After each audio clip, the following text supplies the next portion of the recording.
I used to say, I don't have enough time. In reality, I just have my priorities wrong. And since then, I made a conscious effort to really improve my time management skills. So much so that several people have asked me, how do I consistently manage to put out YouTube videos and blog posts, write a newsletter every single week, and also exercise nearly every single day whilst having a full-time job? Well, in this video, I want to break down my process and hopefully offer some tips for those of you who are struggling to meet all your priorities.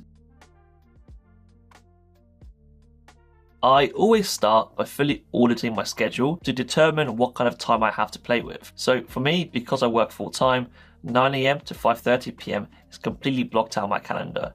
Sure, there may be times in the day like lunch where I could do other things, but these are quite inconsistent, so I don't add them in. Exercise and health to me is a non-negotiable because you can't get more health. It's a finite resource, and to me it's equally, if not more important than my day job, and it must be added into my calendar to make sure I do them. In general, I break down my health into the following categories: sleep. You must get your 7 to 9 hours. For me, I roughly go to bed around 11 o'clock and wake up at 7 o'clock. So again, this is time blocked in my calendar. I play hockey 3 times a week. So every Tuesday and Thursday nights, I have training from 8 o'clock to 10 o'clock, and I have matches on Saturdays. Saturdays, it can vary, but typically it's 12 PM to 6 PM of that whole day taken up by hockey. And finally, I like to do other exercise, like a run or gym session.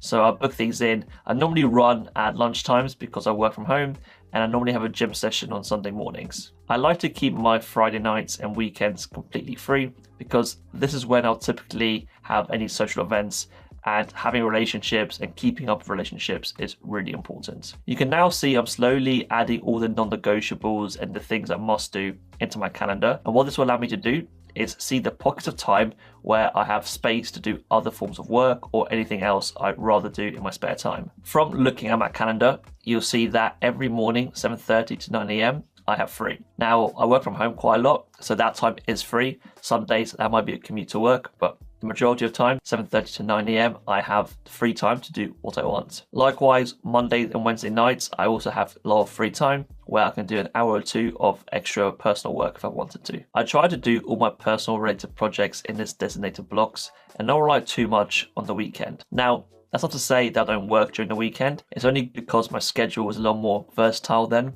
So it's really hard to pencil in certain times where I know I'll be free. So after performing this time analysis of my week, you'll see that I roughly have about 10 hours per week that I can do anything I want to, which is amazing, right? That's a lot of time and more than you realize. I recommend carrying out a similar audit of your schedule. Just go through your week and just put in all the things that you must do, and slowly over time, you'll see this visual representation of time where you can do things that you want to do. And managing your time like this way is really useful. And I promise you, a lot of people aren't doing this, but it's really simple and really easy. As much as I'd love to, I can't do everything. So I try to get it really clear in my head what is a priority. Now, the reason this really helps me is because when you know your priorities, anything that's not a priority, you've kind of given yourself a license to suck at them. So if you're not making progress in all those areas, that's fine because you know you're not prioritizing them. So there's no expectation for them to improve or grow. The way I've designed my schedule is that my day job, health, and relationships should run on autopilot. I don't need to think about it too much, and I kind of treat myself like a robot in that I just do those things in my calendar and don't really think much about it. So I now need to decide what is the next important thing that I want to work on in those 10 hours I have free each week. And for me, it's basically running my so-called content or creative business. And the goal of my business is basically just to provide advice and tips for people looking to break into data science. So there I have kind of my thing I want to work on, and I have a clear goal of what I'm working on will do, right? And so that kind of really simple objective and strategy is really clear in my head, and that's what I'm working towards. And then I ask myself, what is the best way of meeting that objective? Well, for me, it's creating YouTube videos, because YouTube videos have a big audience, there's no paywall, I get to connect with my community, and I also find it really fun. So giving people advice to break into data science is probably the best on YouTube in my opinion. There are also secondary things I like to focus on, like LinkedIn posting and blogging, but again, these are often a byproduct of my YouTube videos, and it's a form of me to redistribute my content and just give it to a larger audience out there and hopefully reach more people. Finally, I have a newsletter that I write, which is kind of like a supplementary material to these videos, but it's not overly optimized, and I treat it more as a hobby and more of a fun pet project. Either way,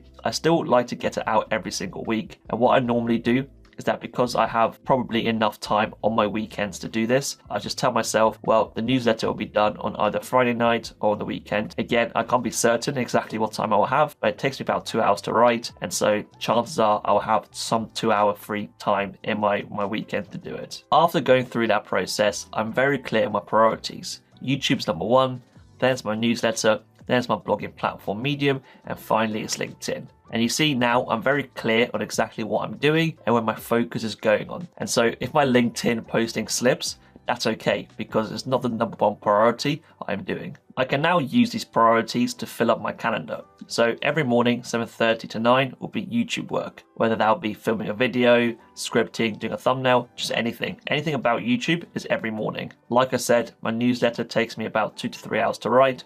So I'll put that somewhere in the weekends. When I have time, I'll do it then. The remaining things are not overly important to me, so I'll just do them when I have time or feel up to it, but I'm not going to put pressure on myself to achieve them.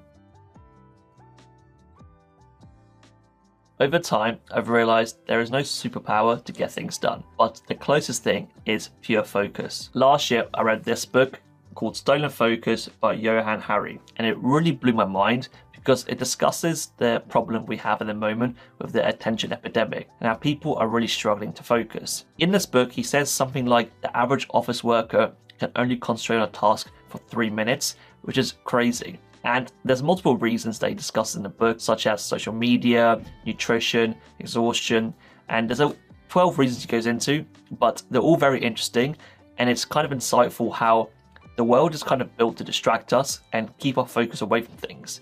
And being able to harness the power of focus is really, really big, particularly nowadays where a lot of people can't concentrate for long periods of time. Focus is essential to produce high quality work. And in the book, Johann goes over some of the things he's implemented, at least to reduce the amount of distractions he gets.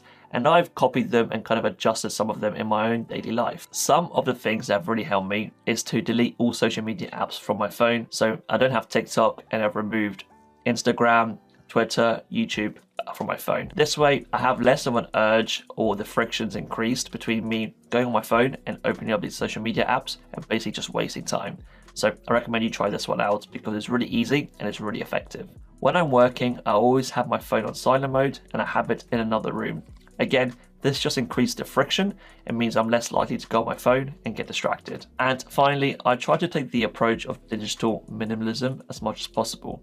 So I basically unsubscribed from any emails that I don't need or don't need to get, and I'll try to mute all my notifications so that way when I'm working, I don't get these annoying pings coming up all the time that get me distracted. These basic habits and tips have really benefited me, so I recommend you try them and see how you get on.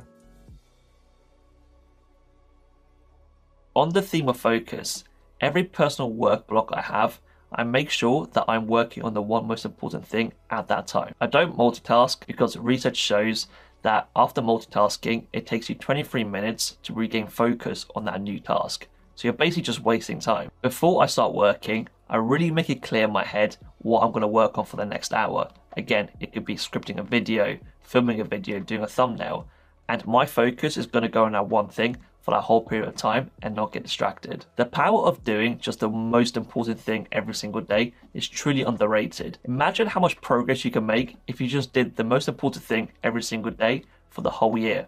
I guarantee you there'll be a lot of progress. There's also like a hierarchy of doing one thing. Let me explain. So in each of my hour blocks or hour and a half blocks, I would focus strictly on YouTube work. And that YouTube work again could be making a video, scripting a thumbnail, etc. And over the course of the week, my one thing is basically data science or YouTube work for data science, right? And over the course of the whole year, a lot of the stuff I'm doing revolves around data science. So you see how I'm doing one thing, but I'm kind of extrapolating it. So my YouTube videos are all about data science advice, data science tips. My newsletter, likewise, is all about data science. My blogging is all about data science, and my day job is all about data science. So what you see here is that, yes, I'm doing multiple things, but they kind of center around one theme. So in the grand scheme of things, I'm only doing one thing. And that really helps me and kind of reduces the need to constantly context switch between different areas. So if you can, try and align all your things you want to do under one umbrella or in one theme, because I don't know, it may not help you, but I found it really helps me. Let's quickly summarize the key points. Number 1 is make sure you do an audit of your schedule to see what free time you actually have. Number 2 is then during those free periods, decide on 1 or 2 things you really want to focus on and be crystal clear on your goals. Number 3, try and improve your ability to focus. This could be just removing your phone, putting it in another room, deleting social media apps, because focus is a real superpower. They'll allow you to do exactly what you want to do during those free time blocks. Number 4, try and do one thing, and if possible, do the most important thing you can at that point in time, because that's really powerful, and doing it every single day, you'll make a lot of progress. If you enjoyed this video and you want more advice like this, then make sure you check out my weekly newsletter, Dishing the Data. It's all about my thoughts and experiences as a practicing data scientist. If that sounds interesting, I'll leave a link in the description below for you to check out.